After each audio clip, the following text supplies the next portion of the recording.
దేవునికి మహిమ కలుగును గాక. మీ అందరికీ శుభములు తెలియజేస్తున్నా. ఈరోజు దేవుని యొక్క వాక్యం ఆదికాండం 1వ అధ్యాయం 23వ వచనం. అస్తమయమును ఉదయమును కలగగా 5వ దినమాయెను. చూడండి, దేవుడు ఒక్కొక్క దినమున ఒక్కొక్కటి సృష్టించాడు. దేవుడు నిన్ను నన్ను ఆయన పోలిక చొప్పున తయారు చేశాడు. అయితే మనం ఆ దినం మంచిది, ఈ దినం మంచిది అని అంటాం.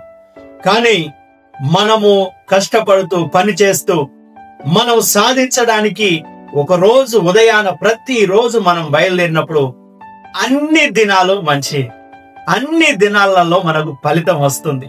అదే దేవుడు చెప్పాలనుకుంటున్నాడు. అందుకనే 5వ దినాన్ని దేవుడు చెప్తున్న మాట, 5 అనగా సూచన. దాని ద్వారా దేవుడు నేర్పిస్తున్న పాఠం 5 ఆశీర్వాదాలు మానవునికి దేవుడిచ్చాడు.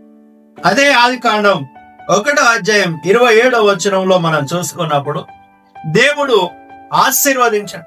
మీరు ఫలించి అభివృద్ధి పొంది విస్తరించి భూమిని నిండించి దానిని ఏలుడి అని చెప్పాడు. ఈ 5 ఆశీర్వాదాల్ని దేవుడు మానవునికి ఇచ్చాడు. దేవుడు అందుకనే చెప్తున్నాడు, ప్రతిరోజు ఒక ఆశీర్వాదమే, ఈ 5వ రోజు కూడా ఆశీర్వాదమే. ఈ యొక్క వీడియోలు చూస్తూ ప్రతి ఒక్కరి వాక్యానుసారంగా నడవండి. మిమ్మల్ని మీ కుటుంబాలను దేవుడు తప్పకుండా ఆశీర్వదిస్తాడు. భూమి ఆకాశాలు గతిస్తాయి కానీ దేవుడి యొక్క వాక్యం గతించదు. దేవుడి యొక్క వాక్యం నిరంతరం ఉంటుంది. దేవుడు మిమ్మల్ని ఆశీర్వదించును గాక. ఆమేన్.